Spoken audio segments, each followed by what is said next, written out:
నా ప్రియమైన సహోదరి సహోదరులారా, హేబేల్ను చంపినందుకు కయ్యనికి దేవుడు ప్రొటెక్షన్ ఇస్తూ ఉన్నాడే కానీ శిక్షించట్లేదు. ఎందుకు అనంటే హేబేలు యొక్క రక్తము తన యొక్క అన్నని మరి కాపాడమని దేవుని సన్నిధిలో మొరపెడుతూ వచ్చిందని చెప్పి ఈయన వాదన. అయితే ప్రొటెక్షన్ ఇస్తున్నాడా శిక్షిస్తున్నాడా అని అంటే ప్రొటెక్షన్ ఇస్తూ శిక్షిస్తున్నాడు. ఈ విషయాన్ని గ్రహించండి. ఎందుకు ప్రొటెక్షన్ ఇస్తూ ఉన్నాడు, ఎందుకు శిక్షిస్తూ ఉన్నాడు అని అంటే ఆ ప్రొటెక్షన్ ఎందుకు అని అంటే తన శిక్షను అనుభవించడానికి, మరి ఎవ్వరూ కూడా తనని చంపకోకుండా ఆ యొక్క శిక్షను తను అనుభవించడానికి ప్రొటెక్షన్ ఇస్తూ ఉన్నాడు. మీకు అర్థం కావట్లేదా? పరిశుద్ధ గ్రంథం నుండి ఒక మాటను మనం చదువుదామండి. నీవు నేలను సేద్ధపరిచినప్పుడు అది తన సారము ఇక మీదట నీకు ఇయ్యదు అని అంటే తినడానికి సరిగా తిండి లేదు. ఏ విధమైన శిక్ష పెడుతూ ఉన్నాడు అని అంటే ఎంతో బహుభయంకరమైన కఠినమైన శిక్ష పెడుతూ ఉన్నాడు.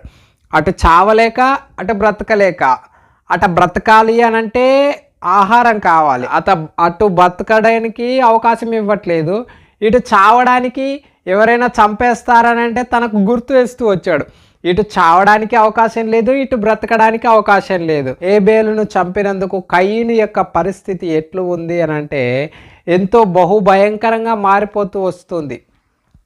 అటు చావలేక ఇటు బ్రతకలేక నర్రక్క యాతన అనుభవిస్తూ వచ్చాడు. కయీనుకు మొదటే చెబుతూ వచ్చాడు, ఎవరైనా నువ్వు సత్క్రియ చేయలే, నువ్వు మంచి పని చేయలే, నువ్వు జాగ్రత్తగా ఉండు, మంచి పని చేయి, నువ్వు మంచి పని చేస్తే నీ తలెత్తుకుంటావు అని చెప్పి ఆయన మాట్లాడుతూ ఉన్నాడు. అయితే ఇంకొక 2 విషయాలు నేను మీకు చూపించాలని ఆశపడుతూ ఉన్నాను కయీను విషయంలో. మరి 1 యోహాను రాసిన పత్రిక 3వ అధ్యాయం 12వ వచనంలో మనము కయీను వంటి వారమై ఉండరాదు, వాడు దుష్టుని సంబంధిని తీసుకొని వచ్చి విజయప్రసాద్ రెడ్డి గారు ఏం చెప్తూ ఉన్నాడంటే దేవుడు అతనికి ప్రొటెక్షన్ ఇస్తూ వచ్చాడని చెప్తున్నాడు. దుష్టునికి దేవుడు ప్రొటెక్షన్ ఇస్తున్నాడా? ఒక్కసారి ఆలోచించండి విజయప్రసాద్ రెడ్డి గారు. కయీను ఎవరంట? దుష్టుని సంబంధి. ఇలాంటి వాటిని మరి దేవుడు ఎందుకు ప్రొటెక్ట్ చేస్తారు అంటే, ఇలాంటి వాటిని దేవుడు ప్రొటెక్ట్ చేస్తూ ఉన్నాడంటే నీతిమంతులందరినీ చంపిన వాళ్ళందరినీ దేవుడు ప్రొటెక్ట్ చేస్తారా? మీరన్న మాట ప్రకారం ఈ మాట మనం ఆలోచించవచ్చు. ఎవడైనా మనకు నీతిమంతుడు కనపడితే వాడిని చంపేస్తే వాని రక్తము అప్పుడు దేవునికి మొరపెడుతుంది, మనం ప్రొటెక్ట్ చేయబడవచ్చనా?